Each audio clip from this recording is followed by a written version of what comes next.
Hey, this is John. And I'm Tim. And we are looking at the comment section of a new video called Royal Priests of Eden. It's in our theme series called the Royal Priest series.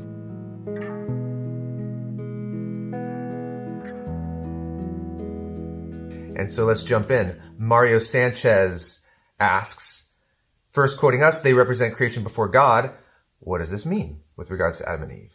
In other words, priests represent God to other people. But what does it mean for a priest to represent God to creation? And Mario, your question is, how do they represent creation before God? It's like this back and forth. So if humans are images of God, in Genesis 1, that means they represent God in some way to each other and to the garden, the trees, and the animals, and so on. It's a very abstract idea. Well, remember, the job description given right after they're called to image is, and let them have authority, or let them rule and oversee. So just as God rules the world, God has chosen to rule the world through images that will rule on his behalf. But Mario, you're asking about the flip side of that, which is how do these images of God also represent creation before God? So how do you represent a deer before God, or a tree before God? Well, part of it is that in the second narrative, in the Garden of Eden narrative, the humans are made of the dirt plus divine breath, and just like the creatures come out of the dirt. And so the humans they're dirt creatures. They are created. They are creation. So as priests, they represent creation so that God relates to creation through them. At least that's the ideal setup. Okay. So take what you know about priests in the rest of the Bible, the way the priests of Israel represent all of the people. In the same way, Adam and Eve are to represent and relate to God on behalf of all creation. I think that's the idea.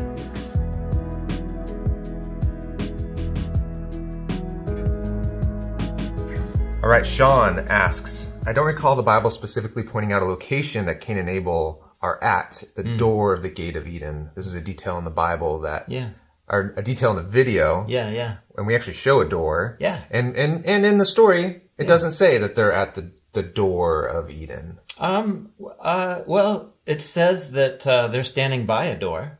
Genesis 4 verse 7, God says to Cain, when he's angry, after God shows favor on his brother Abel, he tells Cain, if you do good, won't there be exaltation? But if you don't do good, that is if you get angry and murder your brother, for example, he says, sin is crouching at the door. Its desire is for you. And isn't that a metaphorical door? The door to his soul? Actually, no. You can look all through the Hebrew Bible at the word door, and it's never used metaphorically to talk about the human heart or mind. There's a very obvious candidate for the door, and because his parents just left out the way of the east, blocked by the cherubim through the Garden of Eden. And then after Cain murders his brother, what we're told, he's exiled from Eden. So what we know is, because remember, the garden is not all of Eden. What we're told is that there's Eden, a land called Eden, which means delight, and then there's a garden in Eden. And so after Cain murders his brother, he's exiled from Eden. The garden. Oh, first from the garden. Adam and Eve are exiled from the garden. Adam and Eve from the garden, Cain from Eden.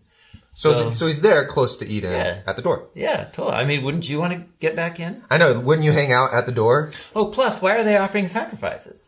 This whole thing is set on analogy to what later will be the design of the tabernacle and the temple. And there, the altar is right in front of the door. In Solomon's temple, the altar is right in front of the door. The door of the Holy of Holies? The door that goes into the tabernacle or that goes into the temple. Okay. So the biblical author here has painted this little scene of them offering... in the outer courts. As if they're in the outer courts trying to get back into the Eden-like temple. Really cool.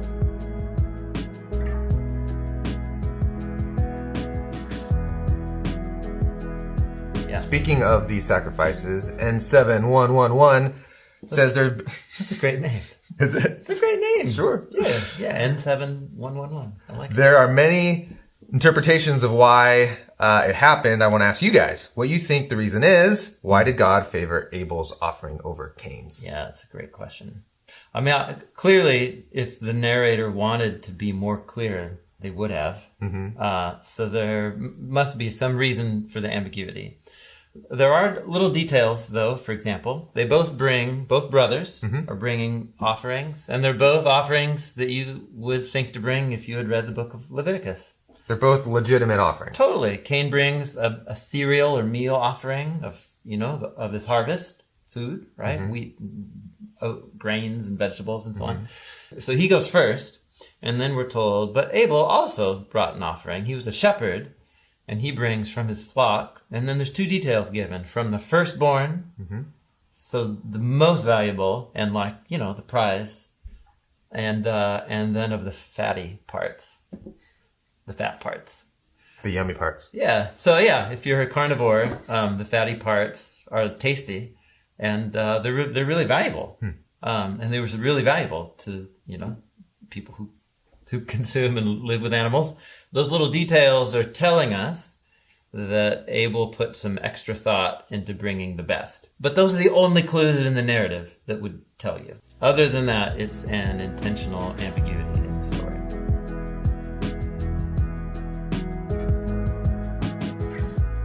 Jesse Lazo. Eden is the reality that later tabernacles symbolize and point back to. You just talked about that. Oh, and he's quoting us. Yes. Doesn't Moses make the tabernacle according to the heavenly one God showed him? And Exodus 25 and Hebrews 8 references this.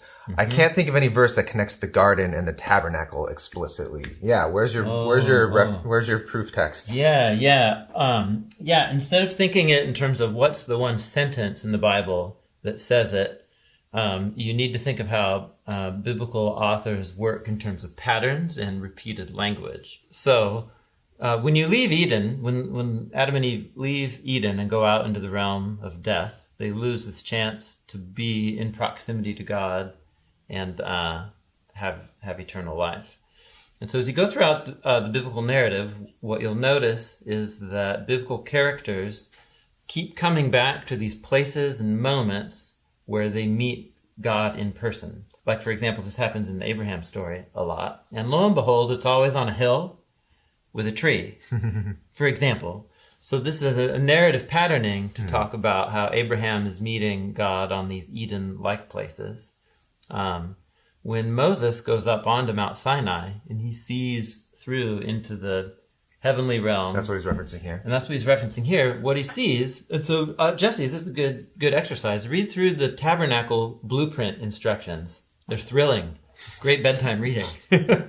And what will you notice? You'll notice that the entry doors are all covered with images of cherubim, just like what were stationed at the Garden of Eden. What you'll notice is that as you go through the doors and curtains, you see palm trees woven in everywhere, just like all the trees in the Garden of Eden, and so on. And so it's through symbolism and through narrative patterning that the authors, it's the same with Solomon's temple, the same with the temple of Ezekiel's vision in the book of Ezekiel. All these places use the same language and imagery as that of Eden. You also have the fact that when Jesus is talking to the other guy crucified right next to him, the criminal. Yeah, and he says, remember me when you come in your kingdom. And Jesus Today says you'll be with me in paradise. In paradise. Which is? Paradise, which is a Greek word. Paradisos is the Greek word, but it's the word used that Jews used in Greek to refer to the Garden of Eden. So the Garden of Eden is heaven. Yeah. It's the place where God and humans are one. Yeah, but it's also earth, because the whole point is that it's heaven on earth.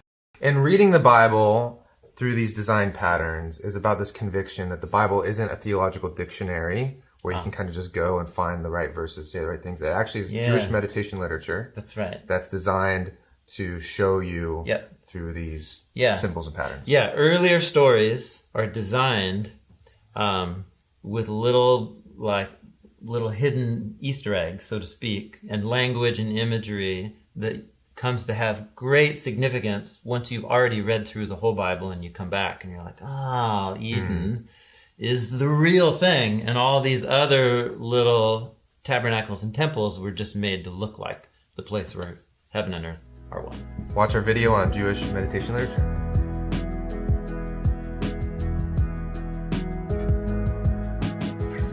Okay, that's it for comments on the first episode in our series, The Royal Priest. Thanks for interacting with this video, and hope you enjoyed it.